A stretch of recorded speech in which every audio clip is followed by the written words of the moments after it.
Andrew Lopez, Brody Miller here, Times-Picayune. LSU comes away with a 38-21 victory over Louisiana Tech.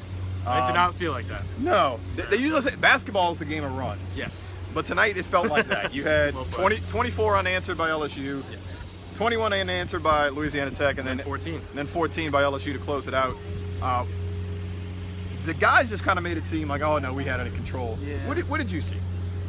Well, I mean, Devin White put it pretty well, I think, and Braden Fogo backed this up, so I think there's something to it, is that I think a lot of the defense, at least, letting them back in the game was pass rush wasn't quite good enough, and then when he was able to escape, they lost a lot of one-on-one battles, and a lot of that was Adrian Hardy, Louisiana Tech, taking over. Really good. I mean, yeah, he had 170 yards, I think, final, and he was just winning jump ball after jump ball. I think that's part of it. Guys, yeah, they admit the classic stuff, they let off the gas and all that, but flat out, the most common thing was they lost one-on-ones, and offensively, that's a little harder to figure out. They kind of just stalled.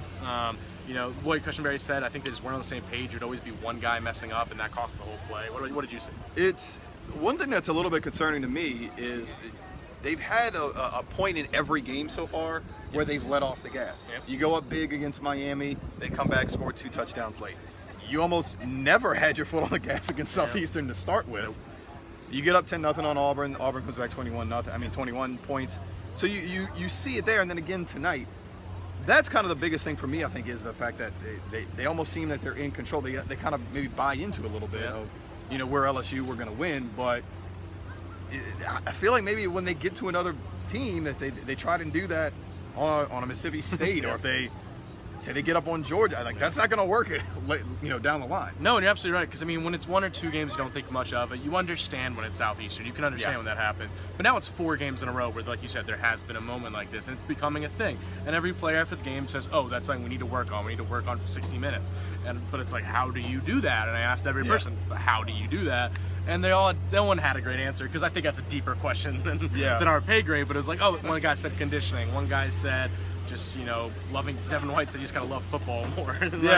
Devin, I think also he said that we have to have more energy, and it comes to be a big question there.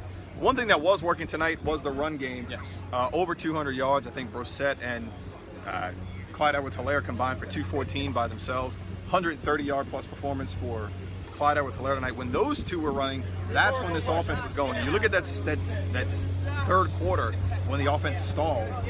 They weren't getting anything in the run game. You get it back going in the fourth, you get 2 more touchdowns. Absolutely. I think we've seen a lot of games where the run game looks good for a while, and then it gets shut down. The pass game looks good. It's always just like one or the other. Yeah. There were points in this game, as many negatives as there were points in this game where everything seemed to be flowing at times.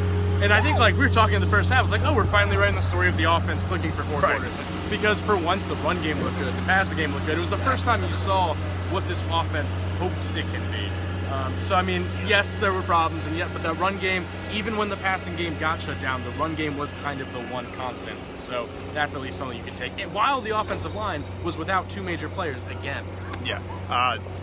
Garrett Brumfield was injured in the game. We looked at him coming off the field. He was off on crutches. Yes. Did not look great. Chasen Hines stepped in and did a great job. For the 2nd game in a row. Austin Deculus looked great on the at right tackle. Badara was at left tackle. Fine, and they helped him out. Jalen Ferguson did get in there, cause a sack, cause a fumble, LSU's first turnover. But he's probably going to do that against most of the left tackles. That's why he's probably a first or second. He could be a first-round pick.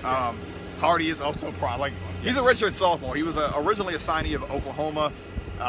Ends up finding his way to Louisiana Tech. He was outstanding tonight. I mean, yeah, and we said this in the press box. It didn't matter which corner was on him. Kelvin Joseph, Greedy Williams, Kerry Vincent, Christian Fulton. Sorry. I mean, every time he was beating them on routes. He was getting on jump balls. It was a genuine breakout performance for him.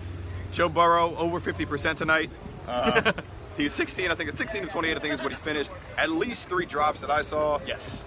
They were too early. I think he would have completed his first 7 or 8 passes if it wasn't for those. There were some throwaways as well that he had to throw away. He was making the smart decision, and he's talked about that before. Some of his incompletions are throwaways because he's making the smart decision, or he's putting it a pass where only his guy can get it. Yes, and this was, and he's definitely talked about it a lot. And for the first half, that was the best Joe Burrow has ever looked. He looked exactly like LSU hoped he could look, which goes back to the whole, you got to finish 60 minutes, all that. That's a problem, but But that was the first time we saw, okay, this is what Joe Burrow can look like as an efficient quarterback. He started 9 of 12 for 130-something yards. I mean, he was hitting everything. So at least you saw those signs. And we can finish here on the MVP of the night, according to Ed Ogeron. That was D. Anderson, 5 catches, 80 yards. Both Two career highs. catches. Yeah, 2 really good catches. And then one, he had a 4 or 5 yarder that was just a one-hand just snag out of midair. Yeah. You know, Foster, you talked to Foster after the game about it. What did kind of Foster have to say? Well, Foster's talked about he's a guy who, you know, I mean, not to get too emotional, but he's somebody who he's doing this for his mother. So he's somebody that, you know, he views football as his way out. He doesn't come from the best, you know, beginnings, and it's a great story to see somebody like that really does have things against them and is using football as potentially a way out. It was an emotional moment during an interview.